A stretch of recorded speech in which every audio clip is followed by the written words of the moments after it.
So today we will be starting with the new academic session 26-27 ka. So in biology, what we are going to learn today is a common chapter for both state board and CBSE board. In CBSE there are 13 chapters, while in state board there are 16 chapters. So some chapters are in common and some chapters are separately you have to study. Okay. So the name of the chapter is Sexual Reproduction in Flowering Plants. It is in CBSE. State board में chapter की नाम different है. The name of the chapter will be Reproduction in Lower and Higher Plants. Okay. So you have to study. State board students have to study the reproduction in lower plants and higher plants, while CBSE students have to study only higher plants. That means flowering plants. So only common topic in the chapter is reproduction in higher यानी flowering plants. Lower plants की reproduction तुम लोगों को अलग से at the end में सिखाऊंगा. Okay. So we will be beginning with the title itself, reproduction.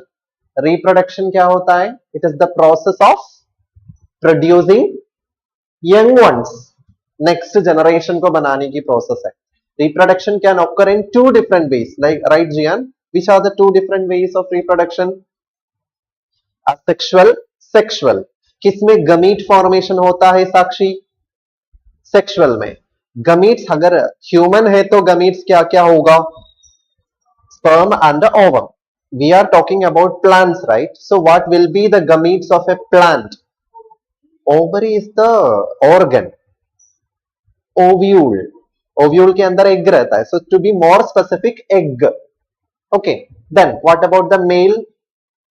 Pollen grains. Pollen grains generate the male gametes, right? Yes. So gametes are involved in sexual reproduction.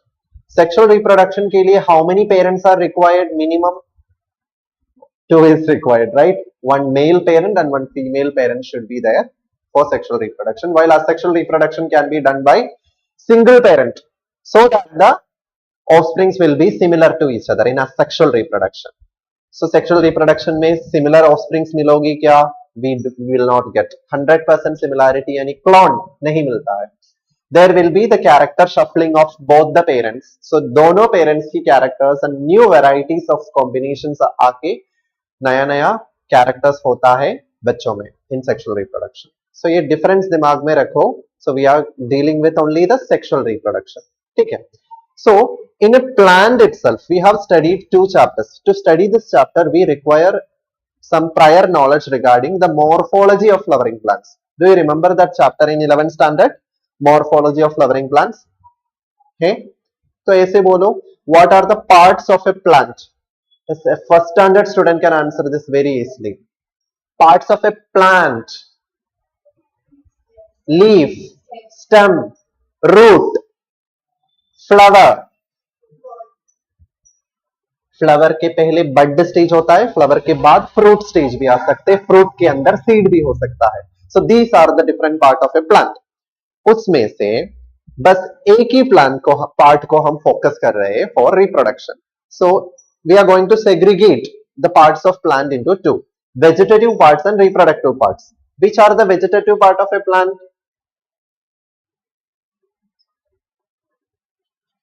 Root, stem, leaf. These are vegetative parts. Correct? Reproductive parts कौन कौन सा है? Flower, fruit, seed. ये बस reproductive parts में ही आते हैं.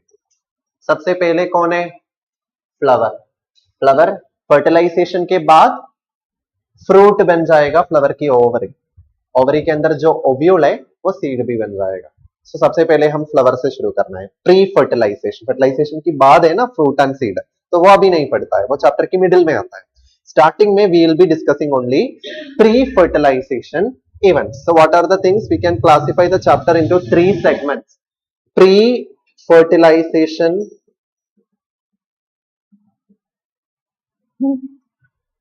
fertilization and the stage after fertilization is called a post fertilization. आज की क्लास में we will be only discussing about pre-fertilization stage. Pre-fertilization stage में प्लांट की रिप्रोडक्टिव ऑर्गन्स, फ्लावर्स में जो रिप्रोडक्टिव ऑर्गन है उसके बारे में और वहां पे कैसे गमीट बनता है उसके बारे में डिस्कस करते हैं. And one more topic will come in the same segment, that will be pollination. Fertilization के पहले होता है ना pollination, transfer of pollen grains. वो भी हम डिटेल में पढ़ेंगे. सबसे पहले pre-fertilization stage शुरू करेंगे. Tell me the parts of a flower now. एक फ्लावर की पार्ट्स डिस्कस करते हैं पहले. हाँ, देख के भी बोल सकते हैं. You can see this colorful part of a flower is known as petal. Okay, petal को टेक्निकली क्या बोलते हैं? I need the technical term. Corolla. Okay, so petal को कोरोला बोलते हैं. Clear? Say an example of a flower, जियान. Hibiscus. How many corolla will be there? Sakshi, hibiscus को 5 petals are there.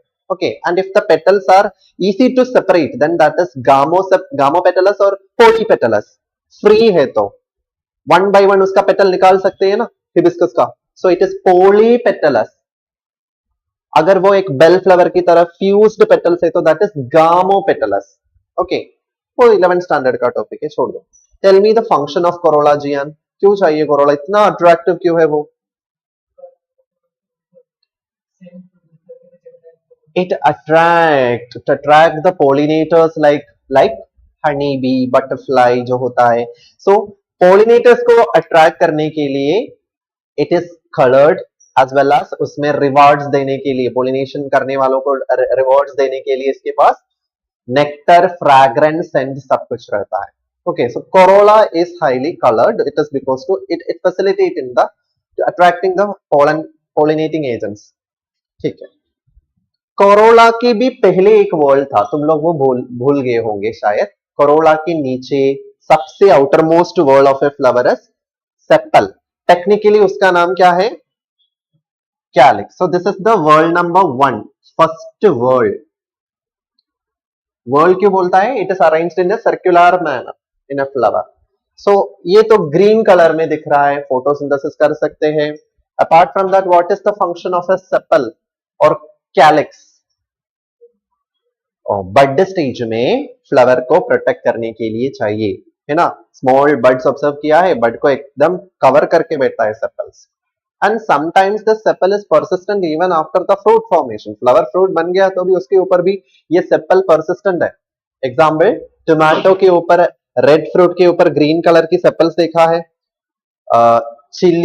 Chilli में भी क्या टोपी जैसा देखा होगा उसमें, या that's sepal. So sepal is just protective structure.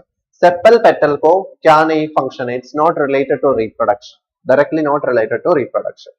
So we can say these two, petals and sepals, are accessory walls. It is not the main part in reproduction. It doesn't have any major role in reproduction. Okay, just pollinators को attract कर रहा है. It is not directly linked to reproduction. That's why I'm telling it as accessory wall. Now coming to the real, two different walls are there. The third wall, that is the male reproductive part, that is androecium. Androecium is the male reproductive part. Androecium is composed of stamens. Many stamens are there in an androecium. Stamens की parts तो अभी आज हम discuss करेंगे. Wait, be patient. तो यहाँ पे देखिए कितना stamens are you able to see, Neha? 1, 2, 3, 4, 5, 6. 6 stamens are there, right? Very good. Okay. What about the female reproductive part, which is the innermost wall in a flower? It is called a gynoecium technically, and in common words we can say it is carpel or pistil. There are two different words, carpel or pistil. यहाँ पे कितना carpel दिख रहा है? Only one main carpel ही दिख रहा है ना. So this is monocarpellary. Stamens तो न्यूमरस हो सकता है but majority of the flowers में कार्पल्स एक, मल्टी कार्पेलरी भी है ऐसा नहीं है, होता है। Now androecium and gynoecium are the essential reproductive whorls. ये दोनों चाहिए ना, male and female reproductive organ है, वहां पे बनना चाहिए गमीट्स, समझा? So this is directly linked to reproduction. So you are now well aware about vegetative and reproductive parts of a flower, reproductive parts of a plant and reproductive part of a flower में accessory and essential walls रहता है. Essential walls are androecium, gynoecium, जिसके बारे में आज हम detail में पढ़ने के लिए जा रहे हैं. Hope you understood the intro. Okay, now we are moving to the parts of stamen. Stamen is technically called what? Androecium. Androecium.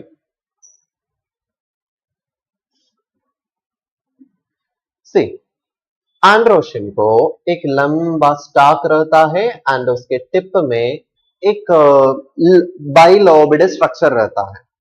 This structure is known as anther. What is this? Anther. यहाँ पे भी label किया है, क्या colour में है? यहाँ पे येलो कलर में आंतर दिख रहा है. टिपिकली वो बाइलोब्ड है, इसलिए दो दो chambers, 1 2 1 2 1 2. Are you able to see the chambers? दो डिफरेंट लोब्स में अरेंज किया है. What is this stalk? This stalk is called a filament. So a stamen is composed of two things. Let's form an equation, right? कैसे? Stamen is composed of anther and a filament. Anther plus filament equals stamen. Clear? Filament की एक and कहां पे attached है? ये वाला portion में attached. Are you able to see the disc shaped structure over here? ये डिस्क शेप्ड स्ट्रक्चर की नाम किसी को पता है? Very good. थैलामस, रिसेप्टेकल और टोरस. इसका नाम क्या है? थैलामस. मेरे साथ बोलो, थैलामस, रिसेप्टेकल और टोरस. ये thalamus is a disc shaped structure. वहां से डेवलप हो रहा है क्या? ऑल द फ्लोरल वर्ल्स, चाहे वो कार्पल्स, चाहे वो stamens, rest of the worlds also like corolla and calyx also. So all the four whorls of a flower is originating from the thalamus. And ये बताओ कि थैलामस के नीचे ये जो स्टॉक रहता है वो क्या रहेगा? पिछली फिगर में भी तुम लोग नोटिस किया हो क्या? In this part, do you know the name of this part? This part is thalamus. So what is the stalk of a flower? Stalk of a flower is called a pedicel. Pedicel. अच्छा, ये भी बताओ, NEET जैसे competitive exam में पूछता है कि flower कौन सा modified part of the plant है? Which part of the plant modifies to form flower? Very good, shoot. Stem की मॉडिफिकेशन है फ्लावर एक्चुअली. सो स्टेम की शूट अपिकल मेरिस्टम कभी कभी फ्लोरल अपिकल मेरिस्टम में कन्वर्ट होके वो फ्लावर की पेडिसल बना के, टोरस बना के उसमें ऐसे चार वॉल्स अरेंज करते हैं. तो flower is a modified shoot. Okay. Now, coming to filament. ये छोटा पार्ट से शुरू करते हैं, यहां से. Filament. It is the long and slender stalk that connect anther to the thalamus. एक साइड थैलामस में है, दूसरी साइड आंतर में है. इसके बीच का कनेक्शन का नाम है filament. The proximal end is attached to the thalamus. ये देखो, proximal end का मतलब क्या है? Beginning. Beginning is from the thalamus itself, right? And the ending is in the anther. Starting किधर है? थैलामस में. एंडिंग किधर है? आंतर में. सो हमेशा याद रखो, proximal end is attached to the thalamus and distal end is attached to the anther. एक ट्रेन और यू कैन इमेजिन अ बस. ड्राइवर कहां पे बैठा है बस का? That is the proximal end. And the last seat कहां पे रहेगा? That is the distal end. हमेशा फ्रंट पोर्शन और बैक पोर्शन को proximal and distal नाम से बोलते हैं बायोलॉजी में. So the starting is in proximal is in thalamus and distal end is in the anther. Oh, हो गया. Now anther. It is the lobed terminal structure that produces and bears pollen grains. Main part तो वही है ना. Filament तो it's like just simply ऐसे पकड़ने के लिए है. The main thing, who is going to produce the pollen grain? The gamete, that is अंदर. अंदर is the pollen factory. इसके अंदर pollen बना सकते हैं, समझा? तो टिपिकली वो बाइलोब्ड होता है, तो मैंने यहाँ पे लोब्ड के पहले बाई लिख रहा हूं. So typically bilobe, two lobed structure, but there are flowers with more than two lobes, but typically they are two. Now स्टेमन की कुछ फीचर्स देखते हैं. स्टेमन is a long slender structure that forms the male reproductive organ in flowers. Am I correct? It is the male reproductive organ. Male reproductive organ को कौन सा sign से represent करते हैं? ऐसे, है ना, सर्कल और an arrow mark. The anther and filament together form the stamen. That also we studied. The number and length of the stamens are variable in different plants. सब में इक्वल लेंथ रहेगा क्या फिलामेंट का? नहीं. Number भी same रहेगा क्या? नहीं. हिबिस्कस देखो, numerous stamens you can find around that carpel. Carpel तो सबसे अंदर है ना, उसको रैप करते हुए एक bunch of stamens you can C. Okay, while you can see only 10 stamens in a pea flower, 9 in one bundle, 1 in another bundle. Okay, 9 plus 1 condition, 2 different bundles of stamens, total number of stamens 10 in pea flower. है ना? Yeah. So number length सब very होगा. Example देखो, आंदूरियम में 4 stamens है, hibiscus में several stamens है, lily में 6 स्टेमन्स है, जास्मिन में 2 स्टेमन्स है. सो पोलन बनाने के लिए अंदर चाहिए, अंदर स्टेमन. एक्चुअली स्टेमन की नंबर अलग अलग है. तो ये भी बताओ कि there are some flowers which are unisexual flowers, right? Unisexual flower means उसमें बस एक ही रिप्रोडक्टिव ऑर्गन रहता है. इधर वो फ्लावर पक्का मेल होगा, नहीं तो कंप्लीटली फीमेल होगा. सो दैट फ्लावर्स में अगर मेल यूनिसेक्सुअल फ्लावर है तो उसमें बस स्टेमन ही रहता है, कार्पल रहता ही नहीं. थोड़ी देर पहले जो, नहीं तो ये फिगर में भी देखो, this flower is a bisexual flower, क्योंकि उसमें दिख रहा है ना फीमेल रिप्रोडक्टिव पार्ट भी. मेल का तो ऑलरेडी कलरफुल दिया है, ग्रे कलर में दिया है फीमेल रिप्रोडक्टिव पार्ट. तो दोनों है तो that is bisexual flower. Hibiscus is a bisexual flower, समझा? Bisexual flowers are called a complete flowers. Why? Because उसमें 4 वॉल्स रहेगा ना, sepal, petal and this androecium, gynoecium. 4 whorls है तो then that is a complete flower. So अगर unisexual flower बोल रहा है तो दैट इज इनकम्प्लीट फ्लावर. तो ऐसे बहुत सारे टर्मिनोलॉजीज हमारे दिमाग में प्रायर नॉलेज में होना चाहिए. Okay, so hope you understood the structure of स्टेमन. अभी आगे बोलूं मैं, अभी हम किस में फोकस करने के लिए जा रहे हैं? We are focusing on this very tiny beautiful structures which are yellow coloured here, bilobed anther. अंदर तो बाहर से कैसे दिख रहा था? It was simply like this. Okay, this was the anther. उस पार्ट को अगर थोड़ा अच्छे से फोकस करके ड्रॉ किया तो it will appear like a beautiful butterfly. Butterfly shape है ना ये. So this is the structure of anther. ये एग्जाम में ड्रॉ करने के लिए 2 मार्क्स में पूछता है. एंड इसकी लेयर्स की नाम नीट सीईटी जैसे एग्जाम में भी आते हैं, समझा? You got the topic. क्या पढ़ना है? ड्रॉइंग पढ़ना है, लेबलिंग पढ़ना है, बस. सबसे पहले I am going to outline it. सबसे बाहर जो लेयर रहता है, रेड कलर से मैंने अभी ड्रॉ किया, वो लेयर देखा, हाईलाइट किया, उस लेयर की नाम है epidermis. What is the name of the first layer? Epidermis.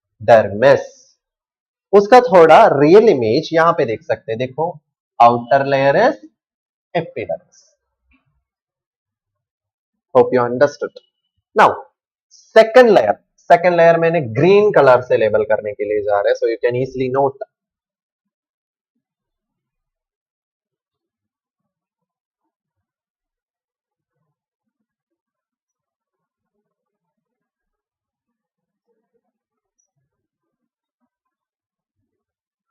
देखा second layer? The second layer is called the endothecium. Endothecium.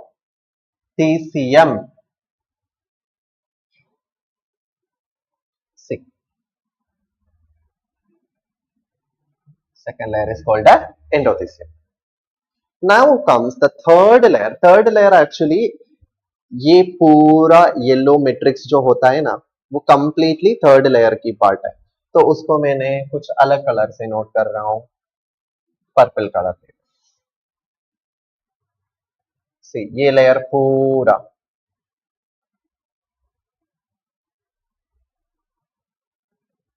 This entire structure is known as middle layers. This layer is known as what?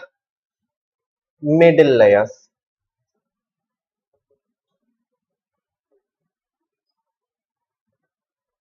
So epidermis, endothelium, middle layers.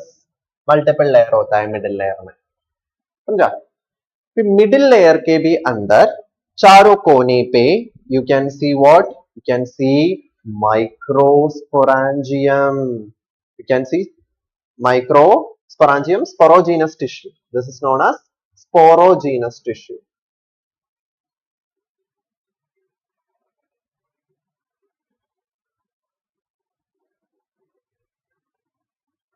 Okay.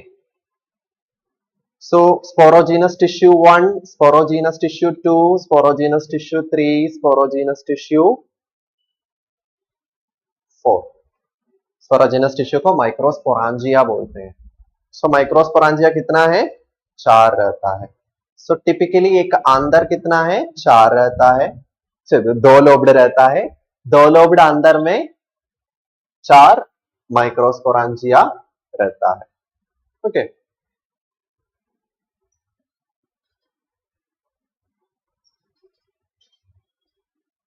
ये lobe की बात तुम लोगों को फिर से मैं समझा रहा हूं. अंदर की 2 लोब्स. ओके. 1, 2. हर एक लोब फिर से 2 चेंबर्स में डिवाइडेड है. Theca 1, theca 2, theca 3, theca 4. तो टोटल कितना थीका रहता है? थीका मतलब चेंबर्स. लोब्स 2 है, थीका 4 है. याद रखो, नंबर पूछता है. बाइलोब्ड है लेकिन 4 थीका रहता है उसमें.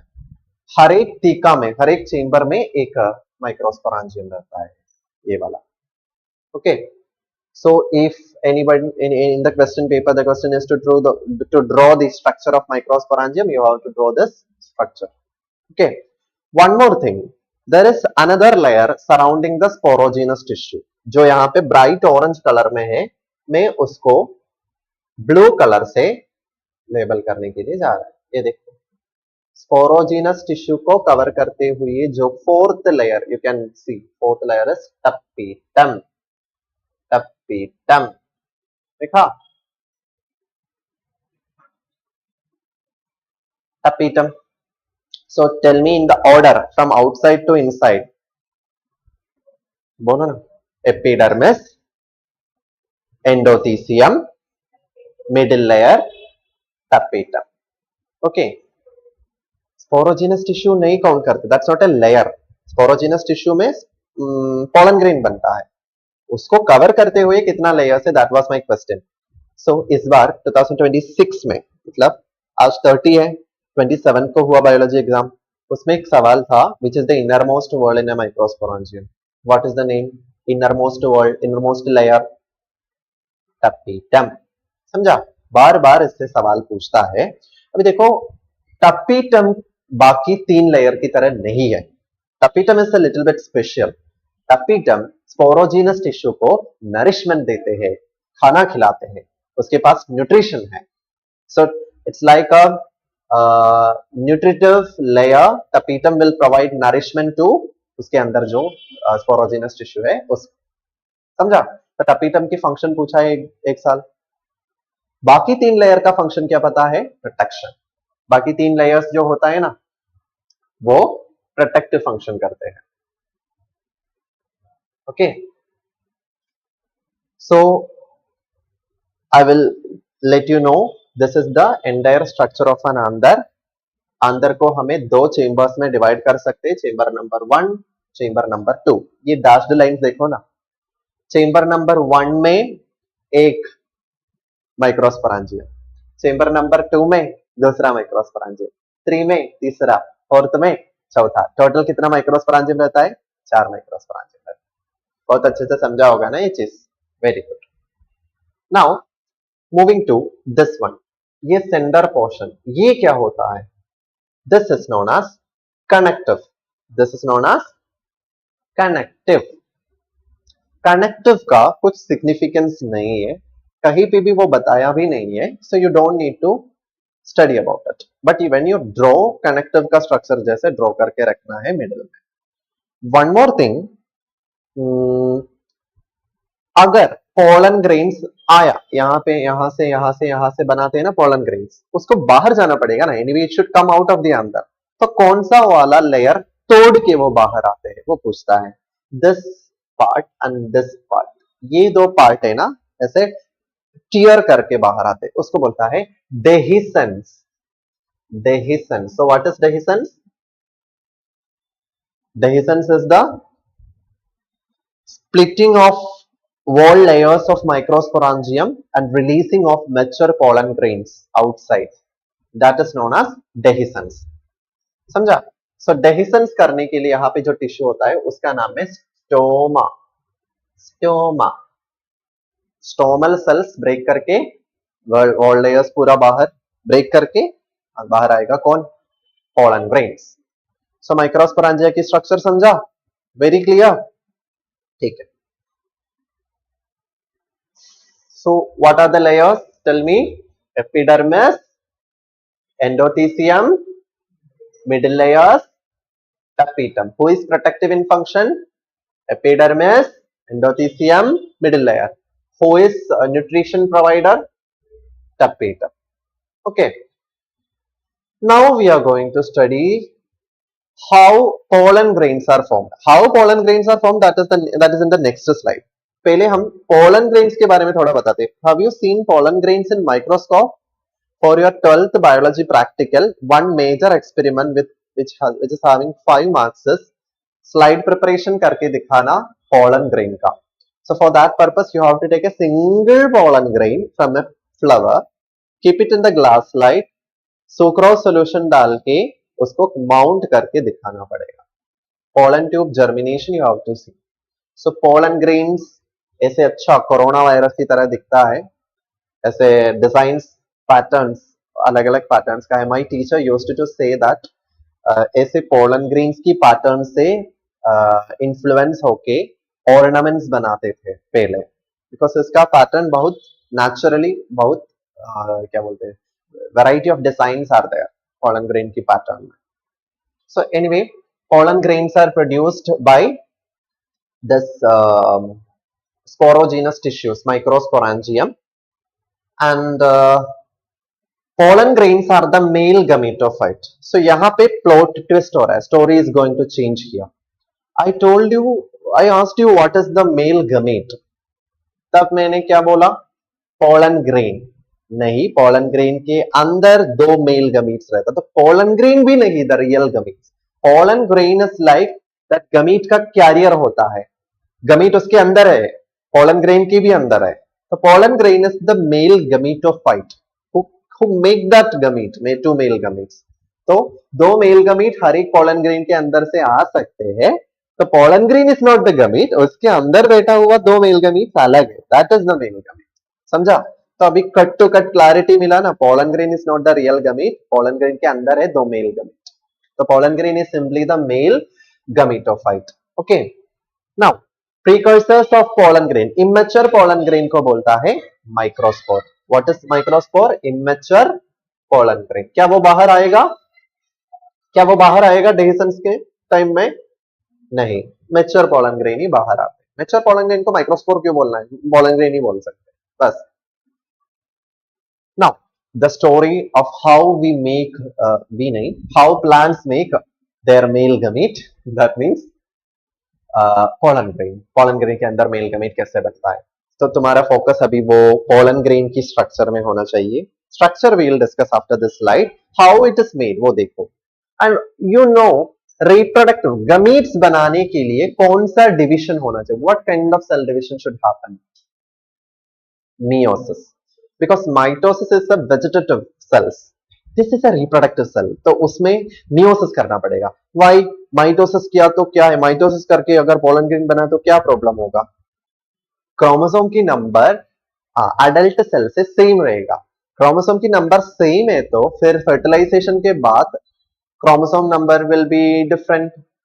Chromosome number should be restored in offspring, right? For example human being की क्रोमोसोम नंबर 46 है. अगर एग और स्पर्म में भी 46 है तो फ्यूज करके 92 आ जाएगा. It will not be a human being. तो ह्यूमन बीइंग का 46 रिटेन करने के लिए मदर की बॉडी में वो 46 को 23 का एक सेल बनाना है, that is the ovum. Father की बॉडी में भी वो 46 सेल से 26 क्रोमोसोम से 23 क्रोमोसोम का एक सेल बनाना है, that is the sperm.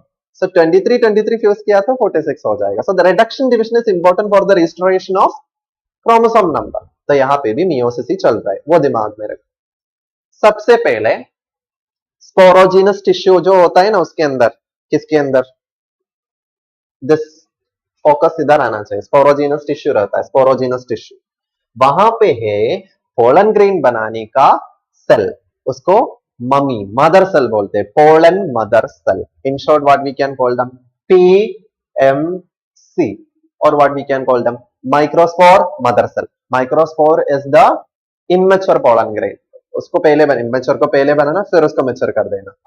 So pollen mother cell रहता है, दिख रहा है पोलन मदर सेल को। हाँ, तो पोलन मदर सेल को फर्स्ट मियोटिक डिवीजन होता है। एक बार मियोसिस हुआ तो यू नो मियोसिस कैसे होता है, इट इज ए कॉन्सिक्यूटिवली 2 स्टेप रहता है ना, meiosis 1 followed by meiosis 2। And product कितना नंबर ऑफ सेल्स होना चाहिए ऑफस्प्रिंग्स, 4। मियोसिस 1 के बाद 2 ही रहता है, 2 के बाद 4 रहता है। So meiosis 1 will create 2 haploid cells, तो 1 से 2 बन गया, दिख रहा है। अभी वो 2 से 4 बन गया, वो भी दिख रहा है। After meiosis 2 4 haploid. Neha what is haploid, जिसका क्रोमोसोम नंबर आधा हो चुका है।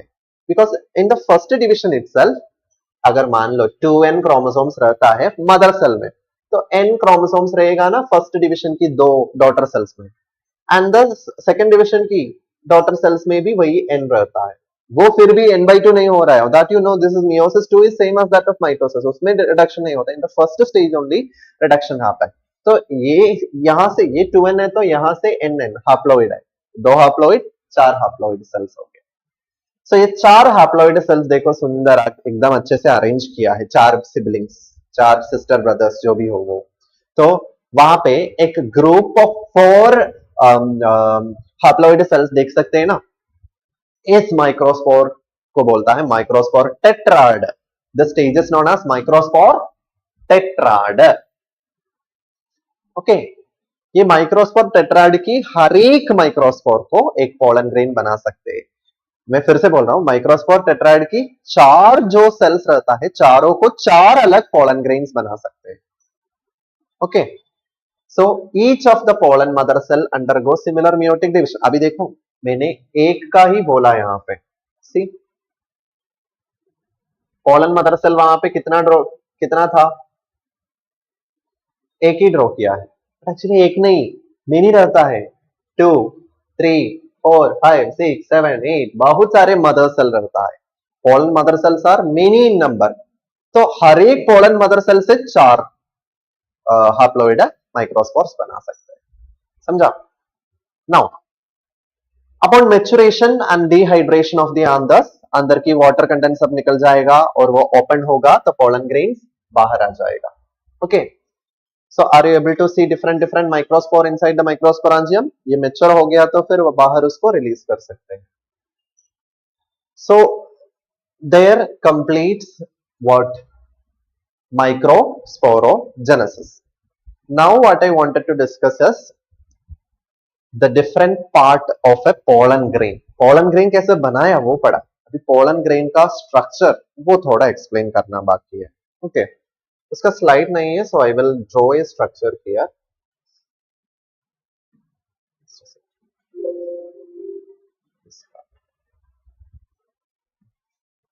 कहां पे था,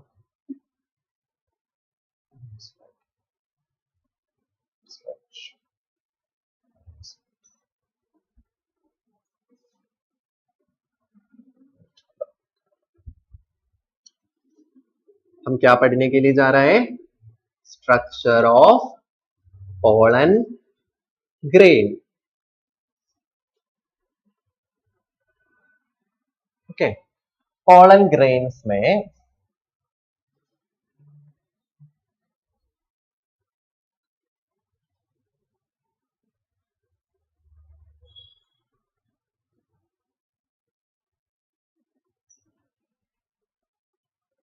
सबसे बाहर very rough surface you can see, that is known as X sign.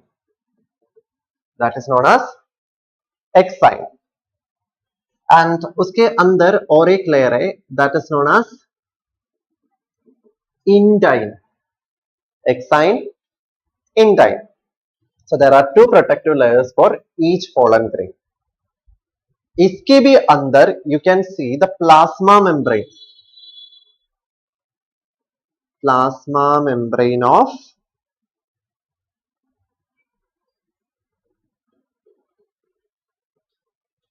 pollen grain. So three layers are there.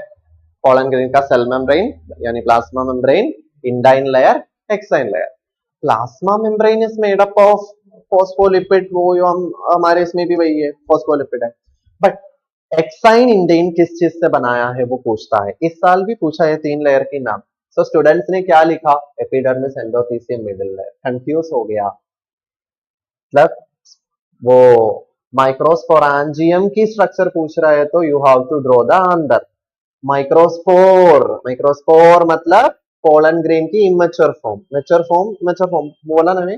Microspore का लेयर्स पूछा, बच्चे ने क्या लिखा? माइक्रोस्पोरेंजियम की लेयर्स लिखा. तो टर्म सही से पढ़ना. Microsporangium is that butterfly. उसके अंदर जो स्पोरोजीनस टिश्यू है उसके अंदर माइक्रोस्पोर बनाते हैं. उसका स्ट्रक्चर पूछा तो the three layers are plasma membrane, उसके बाहर इंडाइन, सबसे बाहर एक्साइन. एंड नीट में एक क्वेश्चन हमेशा इससे पूछता है, वो पढ़ के ही जाना, वो आता ही है हमेशा. That is how what is the chemical composition of hexine? Hexine is made up of what? Even in your viva also, practical viva, anyway you are presenting this slide, पूछता ही है, जो दिखाते हैं उसमें से ही पूछता है normally. So what is the outermost layer? That is hexine. It is made up of what? You know, start किया स्कूल में. अच्छा ठीक है. Sporopollenin. Sporopollenin. Clear? Sporopollenin is an organic substance which is very resistant. It's extremely resistant. मतलब कोई भी चीज से उसको डिस्ट्रॉय नहीं कर सकते. Extremely resistant to acids, bases, enzymes. उसको डाइजेस्ट करना मुश्किल है एंड उसको हमें कुछ नहीं कर सकते. We can't destroy that layer, this highly resistant layer, क्योंकि उसके अंदर है ना पोलन ग्रेन्स की, पोलन ग्रेन्स का मेल गमीट्स, दो मेल गमीट्स में बोला ना रियल गमीट प्रोटेक्ट करना है. So it's like a very bulletproof की तरह, अच्छे से प्रूफ है वो, मतलब प्रोटेक्शन है उसको. Exine is made up of sporopollenin. Okay, sporopollenin is the most resistant organic material in the world. वो पूछता है sporopollenin का स्पेशलिटी. कोई भी एसिड बेस अल्कली या कुछ केमिकल से उसको डिग्रेड नहीं कर सकते हैं. Now, what about intine? Intine is made up of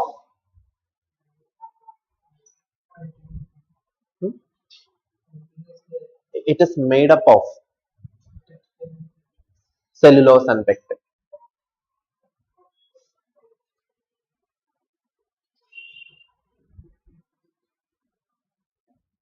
वो भी पूछता है. Okay, do you have the textbook with you? So this is the chemical composition of intine and exine. अभी ये देखिए इसके अंदर क्या है, पोलन ग्रेन के अंदर क्या है. साइटोप्लाज्म तो रहेगा ही, ये सेल है. So here there is a cell called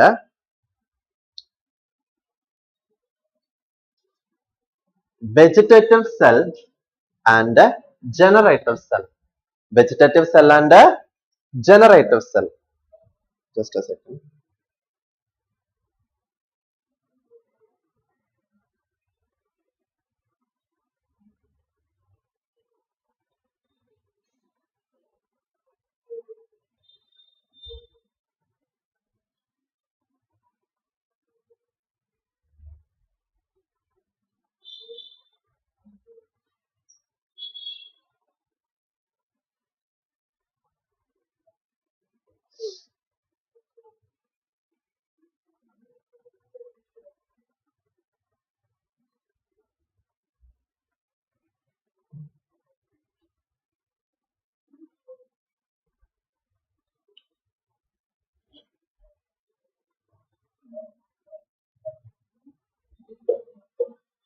vegetative cell की region you can see it's a large cell.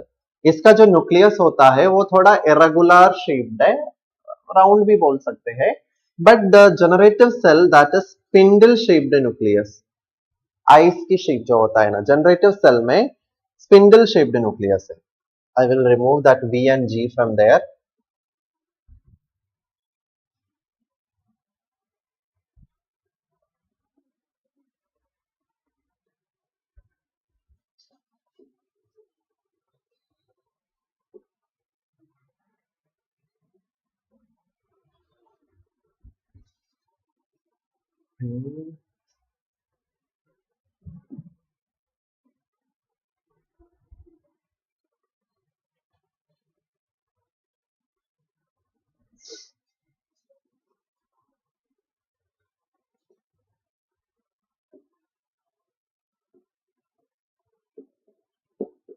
Vegetative cell and this is generative cell.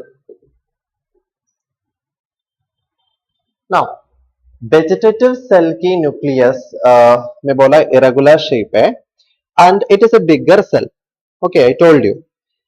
And उसकी cytoplasm it is rich in food, nutritious है. उसकी cytoplasm it is rich in nutritious food. So मैं एक बार compare करके लिखता हूँ. Gen vegetative cell large है, generative cell small है.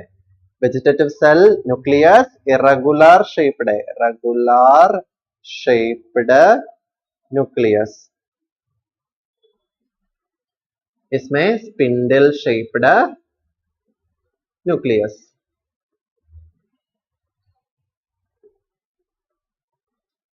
वेजिटेटिव सेल में साइटोप्लाज्म में क्या रहता है?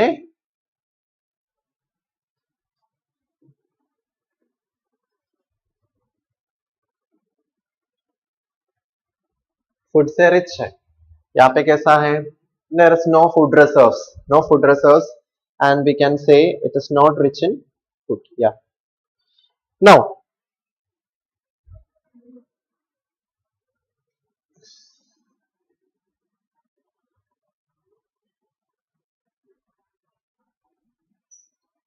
यहाँ पे जो जनरेटिव सेल है, जनरेटिव सेल को दो में डिवाइड कर सकते हैं into two male gamete. Future में दो मेल गमीट्स बनाते हैं ना, वो कौन है? ये जो जनरेटिव सेल है ना, दिस विल, इसको मैंने यहाँ पे ऐसे ड्रॉ कर रहा हूँ. Generative cell divides into two. This will become one male gamete. This will become another male gamete. Mg1, Mg2.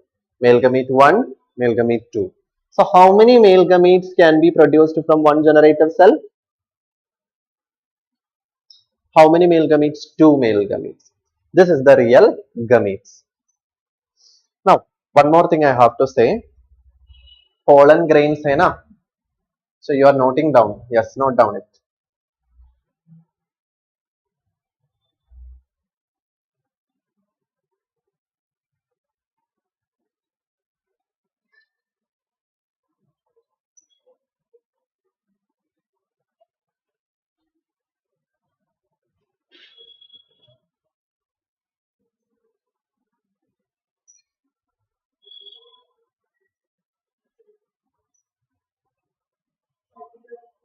Cytoplasm is rich in food.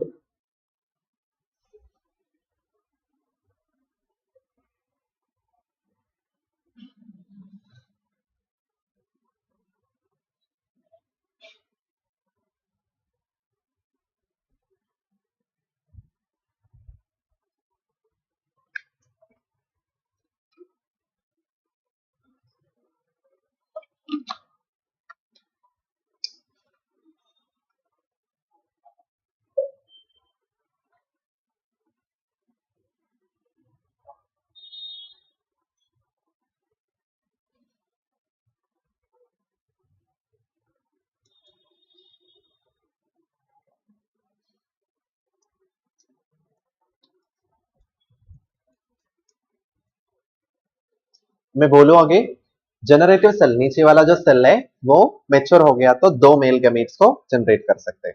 ये दो मेल गमीट्स भी आया तो then what is the total number of cells in the pollen grain? Mitosis करके generative cell mitotic division करते, अभी meiosis किया तो और आधा हो गया, ऑलरेडी हैप्लॉइड है पूरा, अभी उसका हर एक सेल एक ही जनरेटिव सेल है ना, वेजिटेटिव सेल वैसे ही रहने दो, that will give nourishment to the generative cell क्योंकि उसके पास फूड है। हाँ, tapetum give nourishment to mother cells sporogenous tissue का, टपीटम लेयर भूल गया, माइक्रोस्पोरेंजियम की लास्ट लेयर। इसी तरह who will give food to generative cell, vegetative cell. ऐसे बहुत सारी जगह पे न्यूट्रिशन प्रोवाइडर्स का नाम याद करना पड़ेगा। सो जनरेटिव सेल डिवाइड करते हैं दो सेल्स में, तो टोटल नंबर ऑफ सेल्स कितना हो गया, नीचे दो, वेजिटेटिव सेल भी पकड़ना, तो वेजिटेटिव सेल एक ही है, नीचे जो जनरेटिव सेल है वो जनरेटिव सेल भी दो में डिवाइड होता है, वेजिटेटिव सेल डिवाइड नहीं होता है, vegetative cell is this one, cell number 1। अब ये जनरेटिव सेल दो में डिवाइड हो गया, मतलब टोटल नंबर 3 सेल्स हो गया। ये 3 सेल्ड स्टेज में रिलीज होता है pollen grains for the 60% of angiosperms. Flowering plants की दूसरा नाम क्या है, टेक्निकल टर्म है angiosperm. So for the 60% of angiosperms, what happens? Pollen grains are released in the 3-celled stage. पूछता है, okay? 3-celled stage, okay? ऐसे ऐसे 60% नहीं, 40% for 3-celled stage में, sorry, 40% for 3-celled stage and 60%.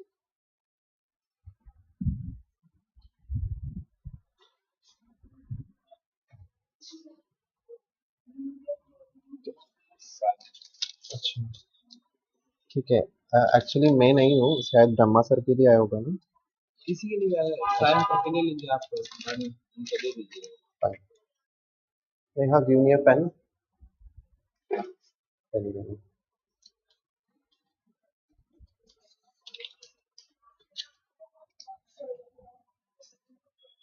कहाँ पे साइन करना है,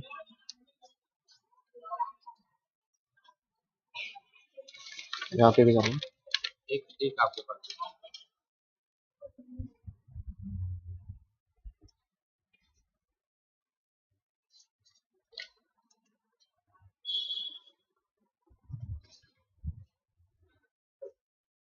हाँ, so here generative cell divide किया तो टोटल 3 सेल्स हो जाएगा। 3 सेल्ड स्टेज ओनली 40% एंजियोस्पर्म में होता है, 60% मेजोरिटी कैसा है, विदाउट डिवाइडिंग 2 सेल्ड स्टेज में 60% angiosperms will follow the 2 celled stage. 2 celled stage मतलब एक वेजिटेटिव सेल, एक ही जनरेटिव सेल, दो जनरेटिव सेल है तो then that will be 3 celled stage total, right? 3 celled stage is only for a less percentage of angiosperm.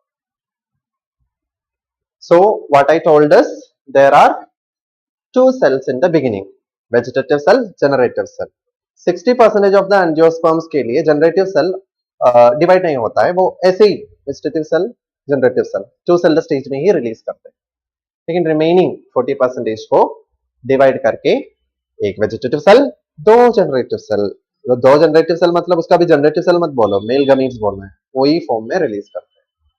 और ये जो पहले बोला 60% है ना, जिसका 2 सेल है, उसका भी डिविजन करना पड़ेगा ना जनरेटिव सेल, अभी तक वो डिवाइड नहीं किया मेल गमीट्स, वो कब डिवाइड होगा, that's the question. Female reproductive part में लैंड करने के बाद, after pollination only they will divide. तो अल्टीमेटली 3 सेल स्टेज में आते हैं वो भी, बट थोड़ा लैग है, थोड़ा टाइम लगेगा, ट्रांसफर करने के बाद ही होता है वो ट्रांसमिशन, ठीक है? तो डायग्राम कुछ ड्रॉ करना है तो ड्रॉ करो।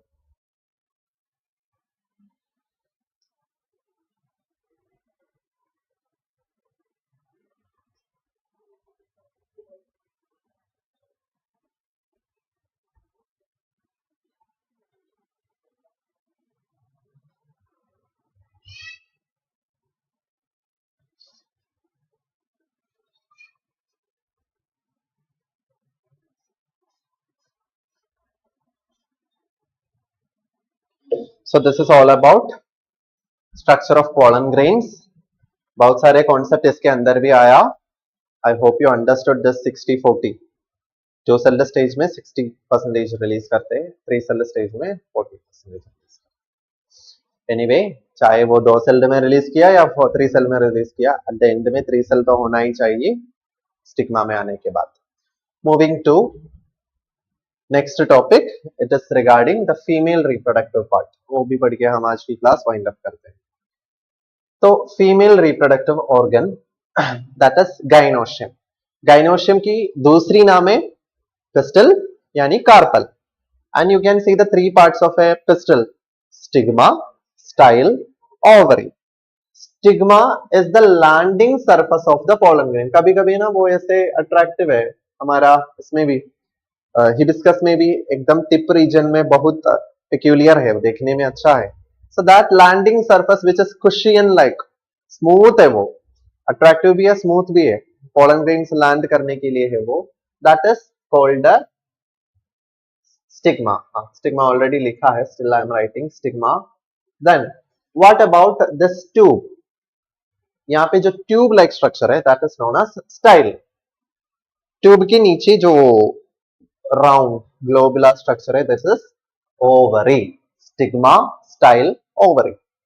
ओवरी का फंक्शन है, ओवरी के अंदर है the real female gamete called egg. Egg रहता है उसके अंदर, but actually are you able to see different ovules here?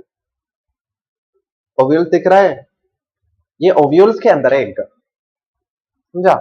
So ovules bear the egg.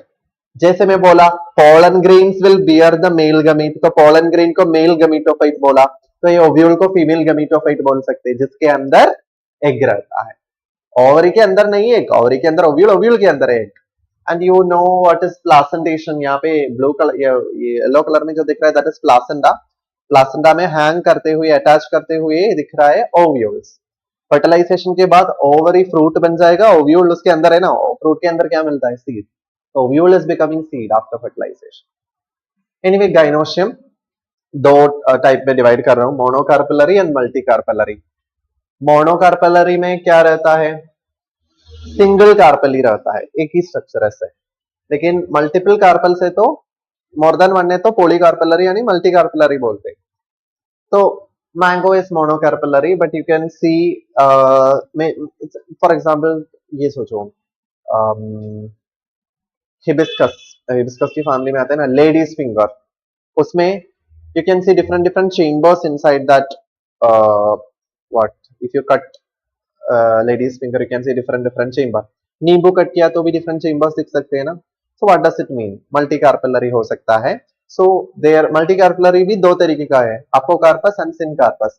Syncarpous मतलब कार्पल सब फ्यूज किया है, अपोकार्पस मतलब कार्पल सब अलग है। तो fused carpel in the sense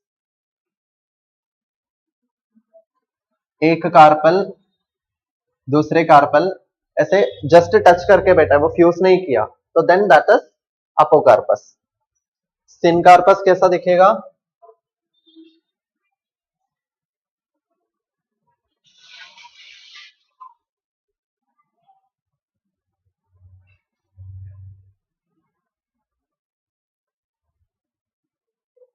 सी, दिख रहा है? I think it's not visible right, white.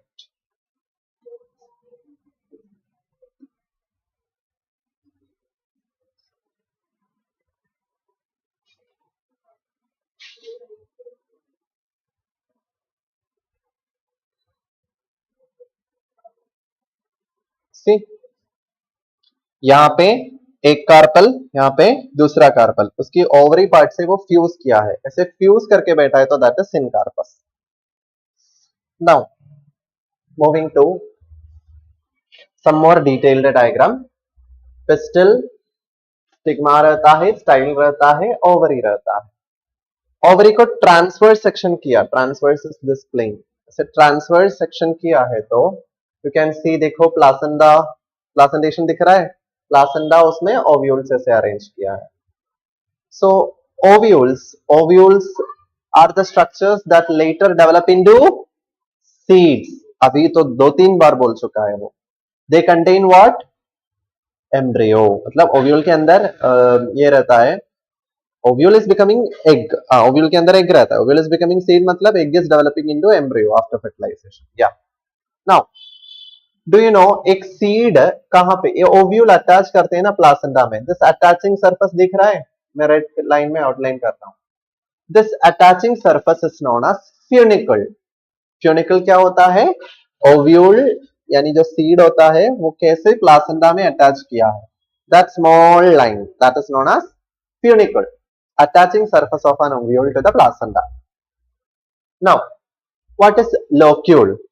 यहाँ पे दो लोक्यूल दिख रहा है ना. Are you able to see two locules? The chambers inside an ovary is known as locule. It is a chamber inside ovary. So एक ही ovary में many many chambers you can see. For example, जैसे मैंने बोला hibiscus and the lady's finger, वो पेंडाकार्पलरी है, 5 carpel है, लेकिन 5 carpel fuse किया है. फ्यूज किया है मतलब वो सिंगल हो गया. फिर भी कट करते टाइम में वो 5 ओवरी का चेम्बर्स तुमको देख सकते हैं ना. That's it.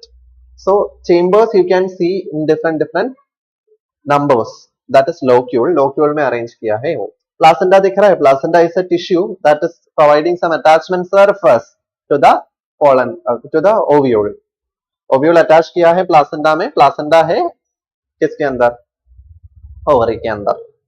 Very clear ना? और placenta में कैसे attach किया है seeds? That part, attaching part, funicle.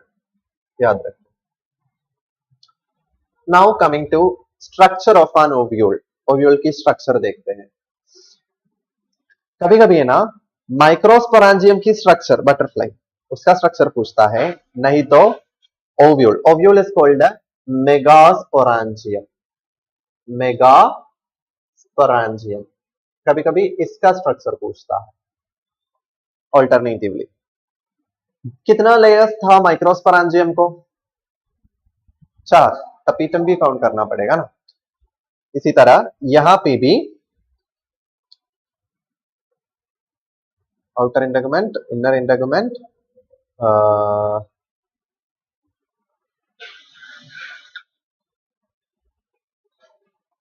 just a second.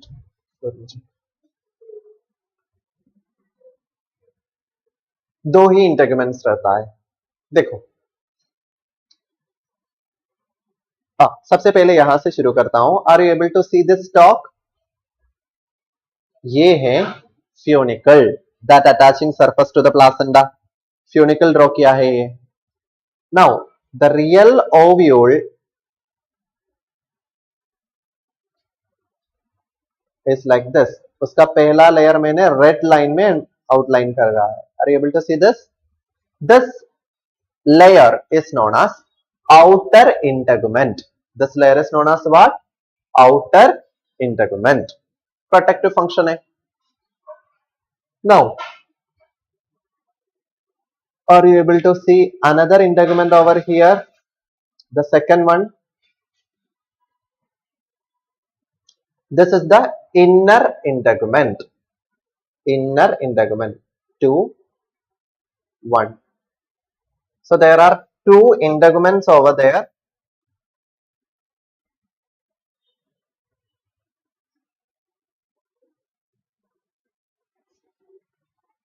Outer integument and the inner integument. Outer integument ये है, inner integument ये है. Very clear. Now, उसके अंदर are you able to see some tissues? This tissues is called the nucellus. The third layer. Nucellus. Nucellus. Okay. Nucellus के अंदर बैठा है embryo sac. Embryo sac is having egg. तो एक ओव्यूल की structure में बाहर 2 इंटेगुमेंट्स रहता है. इंटेगुमेंट्स के अंदर एक एम्ब्रियो साक रहता है. एम्ब्रियो साक और इंटेगुमेंट्स के बीच में cellular structure. Are you able to see? That is nucellus. ये न्यूसेलस बहुत इंपॉर्टेंट है, याद रखो. Nucellus provide nutrition to the developing embryo sac. फिर से nucellus provide nutrition to the developing embryo sac. तो जैसे टपीटम स्पोरोजिनस टिश्यू को खाना खिलाया, जैसे वेजिटेटिव सेल जनरेटिव सेल को खिलाया, इसी तरह न्यूसेलस की cells can provide nourishment to embryo sac. समझा? सो एम्ब्रियो साक यानी फीमेल गमीटोफाइट को नरिशमेंट देने का काम न्यूसेलस का है. बाकी इंटेगुमेंट का काम क्या है? Just protection. Protection is the काम. Now just consider this embryo sac. Okay, वहां पे जाने के पहले 1 by 1 ये रीड करो. Jiyan, one more thing I have to say. यहाँ पे एक ओपनिंग दिख रहा है आउटर एंड इनर इंटेगुमेंट के बीच में. ये ओपनिंग को बोलता है माइक्रोपाइल, दैट्स वेरी क्रूशियल। ये micropyle determine the poles of a embryo sac.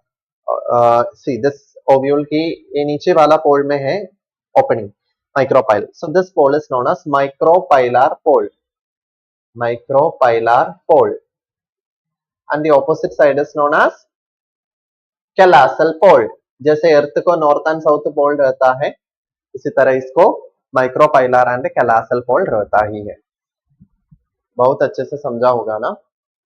समझा? गुड। हाँ, Jiyan read it, chalaza and chalazal and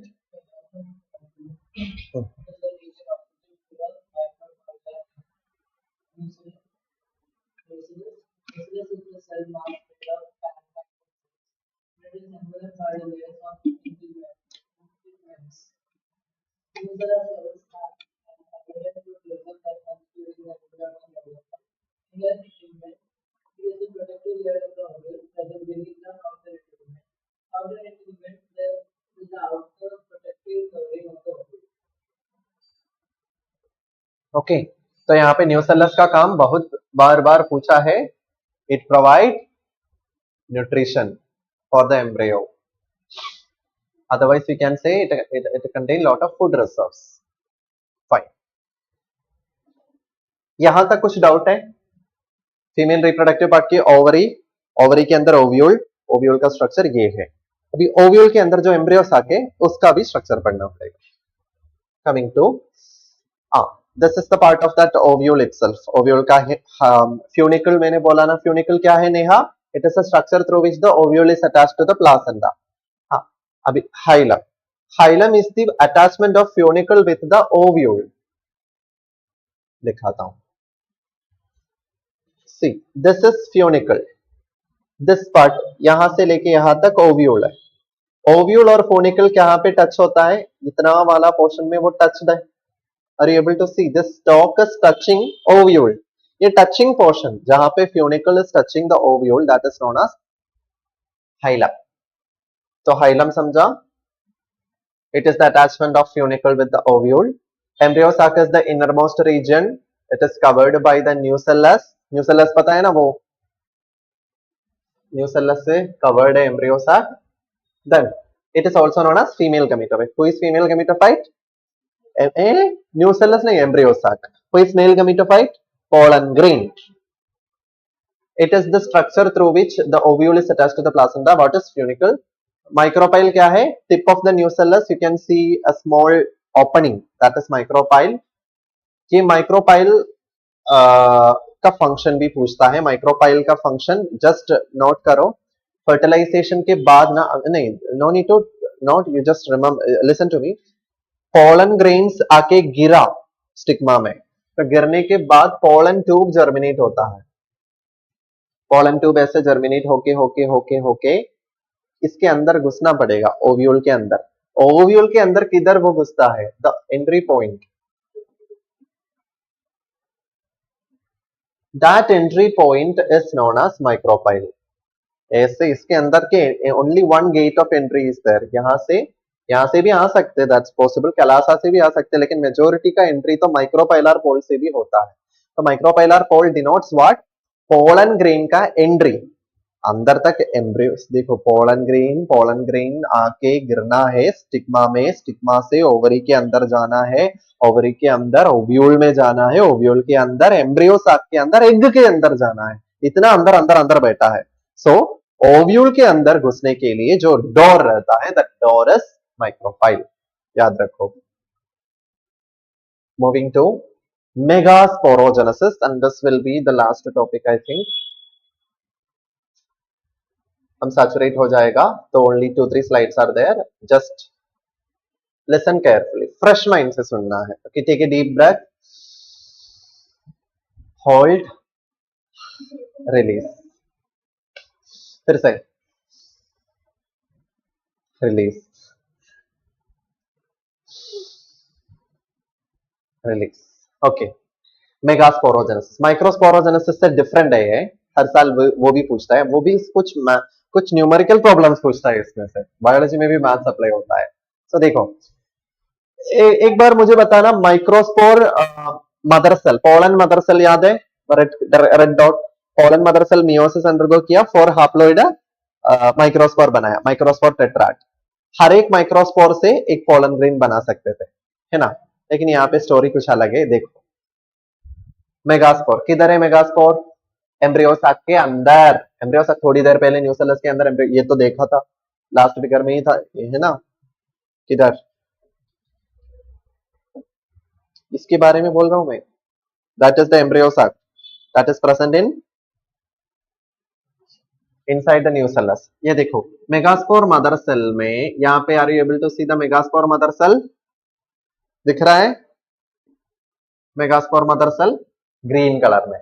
ये megaspore mother cell meiosis 1 undergo करते हैं, तो कितना मेगास्पोर होगा जियान फर्स्ट मियोसिस के बाद? 2।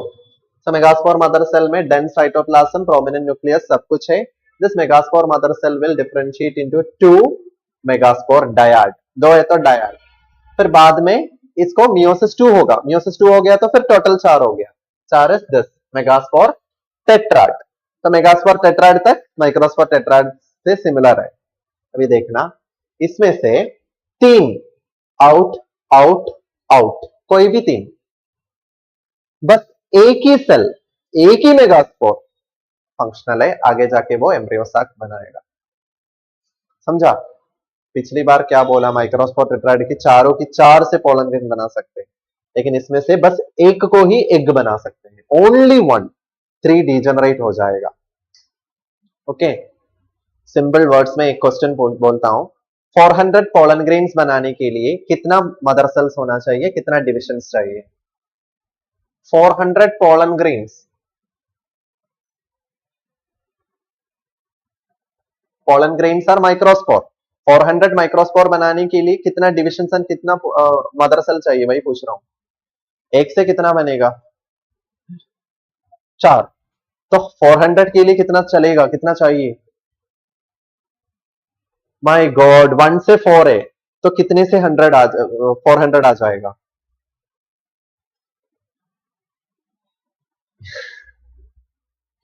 10 है तो 40, तो 100 है तो 400, 2 zeros ऐड करना उसमें, तो 100 पोलन मदर सेल्स चाहिए, you will get 400 pollen grains.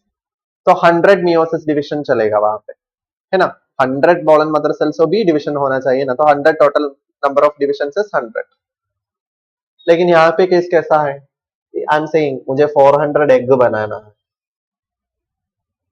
400 embryo sac बनाना है, तो कितना divisions, how many divisions and how many mother cells should be there? MMC कितना चाहिए मेगास्पोर मदर सेल?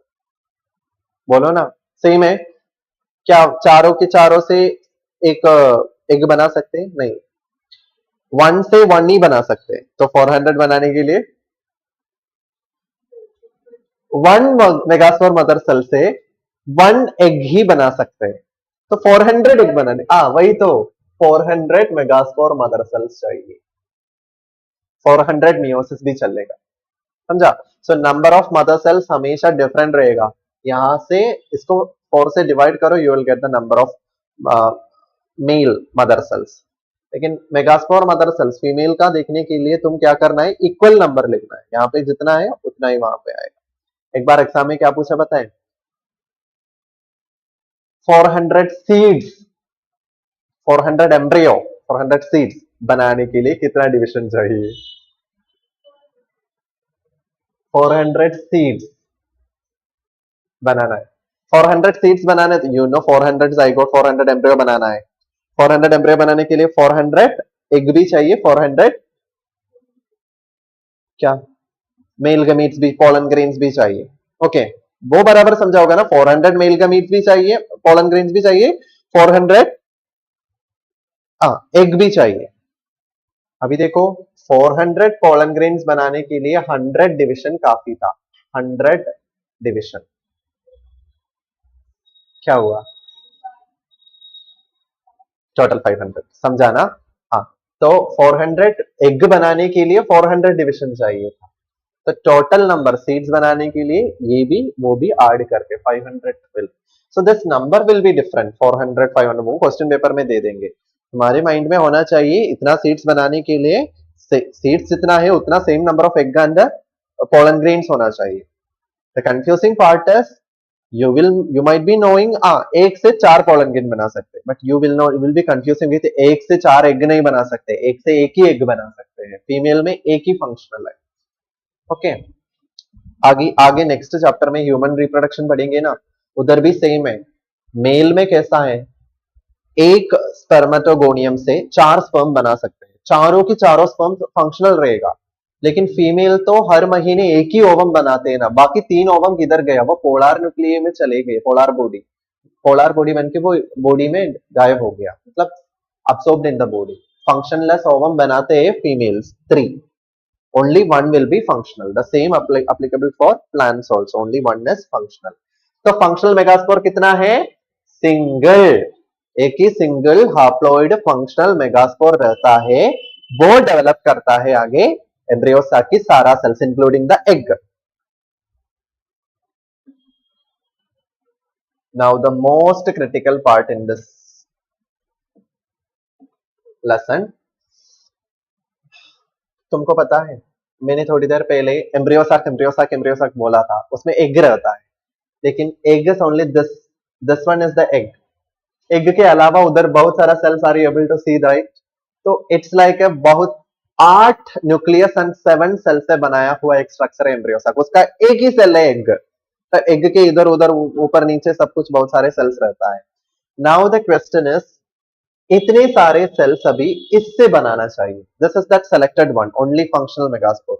उससे अभी क्या बनना चाहिए, 8 सेल्स, 8 न्यूक्लियस एंड 7 सेल्स बनना चाहिए. तो सबसे पहले अभी मियोसिस नहीं हो सकता है, मियोसिस हुआ तो और डिवाइड होगा, आगे माइटोसिस शुरू होगा. फर्स्ट माइटोसिस की एंड प्रोडक्ट में 2 ही सेल्स आते हैं, पता है ना. तो एक माइटोसिस हुआ, कितना न्यूक्लियस, 2. लेकिन सेल डिविजन नहीं हुआ. सेल डिवाइड हुआ तो ये अलग अलग सेल हो जाएगा ना. सेल डिवाइड नहीं होता, साइटोप्लाज्म डिवाइड नहीं होता है, ओनली द न्यूक्लियस डिवाइड. याद रखो, this is only the nuclear division. 2 nuclear ही बनता है. अभी सेकंड माइटोसिस हो गया तो 4 हो गया, और एक माइटोसिस थर्ड, तो 4 को अगेन 2, 4 को अगेन 1 मोर माइटोसिस हुआ तो 2 से 4 बना, 4 से 8 बोला ना, मैं 6 सुन रहा था. तो 8, तो 1 2 3 4 5 6 7 8. सो 3 कॉन्सिक्यूटिव माइटोसिस हो रहा है यहाँ पे. 3 consecutive mitosis, no cytoplasmic division. तो एक सेल के अंदर अभी 8 न्यूक्लियस है. ओके, अभी धीरे धीरे सेल सेपरेशन शुरू होता है, which means like I will say 3 nucleus ऊपर चले जाते हैं. Are you able to see this? Zoom नहीं कर सकते, मैं वो बड़ा डायग्राम दिखाता हूं. अभी दिख सकते हैं, 3 न्यूक्लियस ऊपर की 3 सेल्स में चले जाते हैं. This is known as antipodal cells. This cells are known as antipodal sales.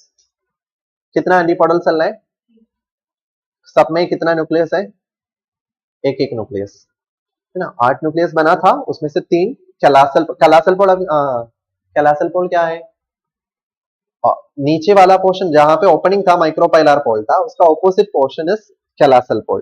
कैलासल pole में रहता है वो. नीचे माइक्रोपाइलर पोल में are you able to see one egg over here. तो एक न्यूक्लियस एग में चले गया. एग दिख रहा है, एग की दोनों साइड में are you able to see 2 synergids. These are the 2 synergids. Synergids दिख रहा है, this one and this one are the synergids. Synergids भी 2 है, तो एक एक न्यूक्लियस उसमें भी चले गए. तो टोटल कितना सेल्स बना, नीचे 3 ऊपर 3, 6 हो गया. नीचे 3 न्यूक्लियस, ऊपर भी 3 न्यूक्लियस, 6 न्यूक्लियस भी है. अभी 2 न्यूक्लियस बाकी है, वो 2 न्यूक्लियस बीच में है. वो 2 न्यूक्लियस को पोलर न्यूक्लियस बोलते हैं. एंड वो बीच में जो सेल बनता है, दिस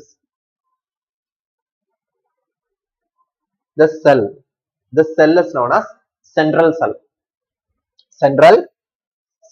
तो पोलर न्यूक्लियस कौन सा सेल में रहता है, सेंट्रल सेल में रहता है. सेंट्रल सेल 6 न्यूक्लियस तो पैक हो गया ना, बाकी 2 न्यूक्लियस अंदर होता है सेंटर में, सेंट्रल सेल बनता है. So how many cells and nucleus are there, this is a NEET question board में भी.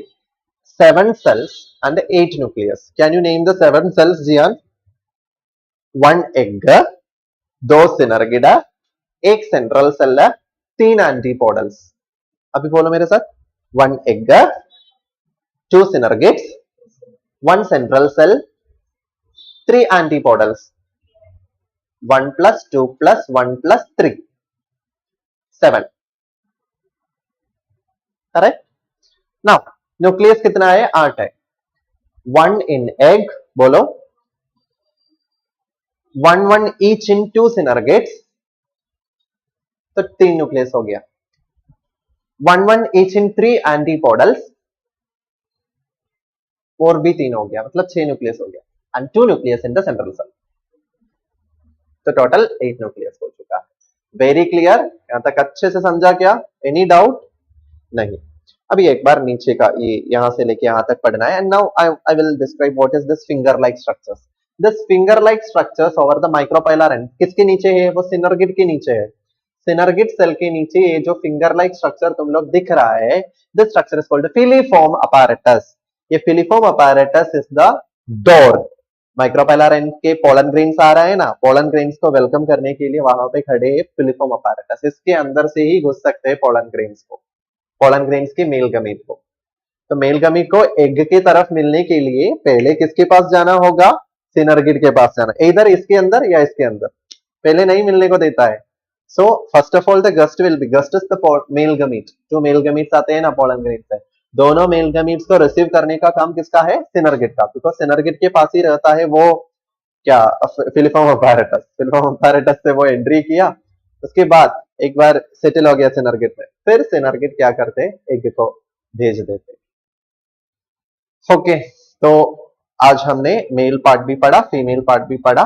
गमीटोजेनेसिस तक हो गया है. माइक्रोस्पोर कैसे बनता है, मेगास्पोर में एग तक कैसे बनता है, वो भी हो चुका है. Okay, now let me ask some random questions. Okay,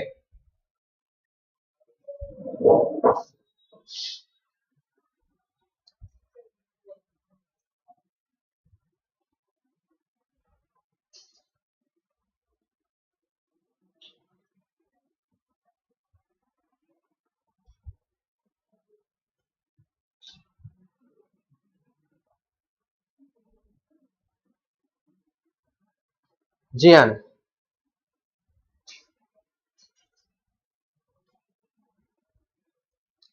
simple question से शुरू करता हूं. Which of the following is outermost essential word? Outermost word of a flower कौन सा है? सेपल, नहीं तो उसको कैलिक्स बोलते हैं. Okay, outermost essential word was the question. outermost essential word, हाँ, accessory word है ना, सेपल एंड पेटल. तो essential मतलब ओनली टू ही है, एंड्रोशियम एंड गाइनोशियम. एंड्रोशियम है ना बाहर, या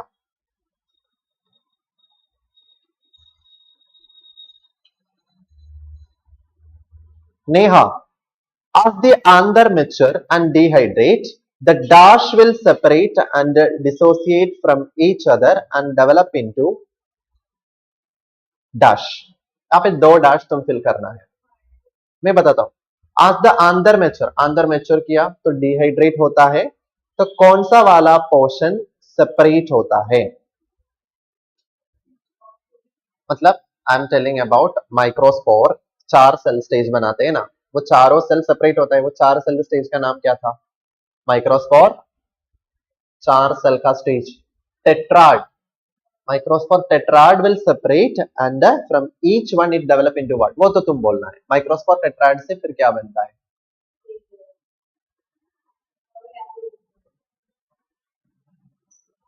माइक्रोस्पोर टेट्राड, हर एक microspore tetrad will develop into एक गमीट. मेल गमीट किसके अंदर है, वही पूछ रहे हैं.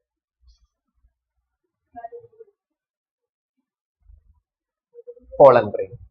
हर एक माइक्रोस्पोर टेट्राड एक पोलन ग्रेन बनता है. So the answer is pollen grain.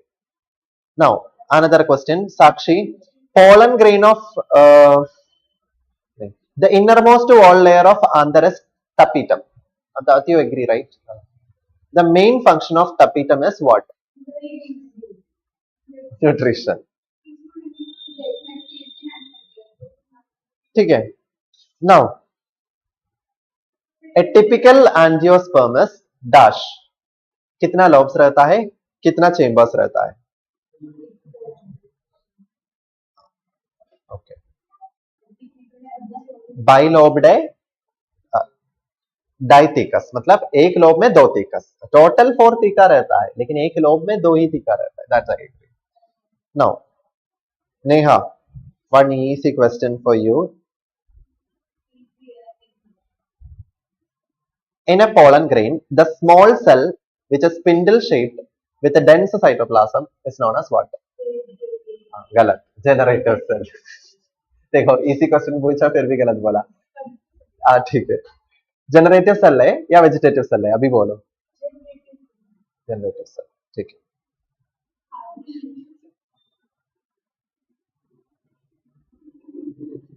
Two motile male gametes are produced by which cell?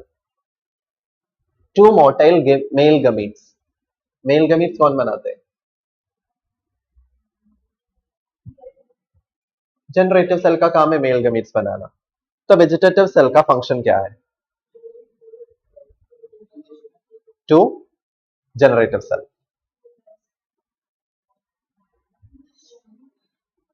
Neha, what will be the ploidity of the cells of tetrad? See megaspore में भी tetrad है, microspore में भी tetrad है. क्या वो डाइप्लॉइड है या हाप्लॉइड है? Haploid. Fine. Then choose the number of diploid structures in the list given below. Diploid कौन है वो सेलेक्ट करना है. साक्षी. पोलन ग्रेन डाइप्लॉइड और haploid? Pollen grain generative cell divide करके बनाया हुआ नहीं, माइक्रोस्पोर टेट्राड से बनाया हुआ पोलन ग्रेन. हाप्लॉइड और haploid. Very good. Nucellus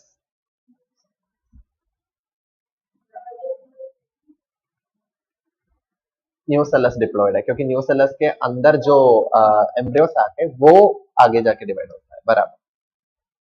then embryo sac. Embryo sac is made from a haploid one functional mother cell ना. तो हाप्लॉइड है. तो एक ही है वो न्यूसेलस वाला. Then select the odd one. Jiyan. pollen grain antipodal cell synergid egg. pollen grain antipodal cell synergid egg इसमें से कौन? बोलना फिर. pollen grain. क्यों? वो मेल पार्ट है. And the last question, arising from placenta is megasporangium which is commonly known as what? megasporangium को क्या बोलते हैं? ऑप्शन चाहिए तो बताता हूं. Ovule, ovary, ovarian cavity, stamen. Megasporangium ovule. बराबर. साक्षी को भी एक पूछता हूं. द फीमेल गमीटोफाइट और embryo sacs containing how many cells and how many nuclei? कितना सेल्स एंड कितना न्यूक्लियस रहता है एम्ब्रियो साक में? मत देखो वहां पे. हाँ, आंख बंद करके बोलो. 7 न्यूक्लियस सेल्स, 8 सेल्स न्यूक्लियस. ठीक है. 7 सेल्स एंड 8 न्यूक्लियस. तो हो गया. So we will continue with the fertilization, pollination, fertilization वो इवेंट नेक्स्ट क्लास में. तब ये पढ़ के आना अच्छे से. Will share the notes.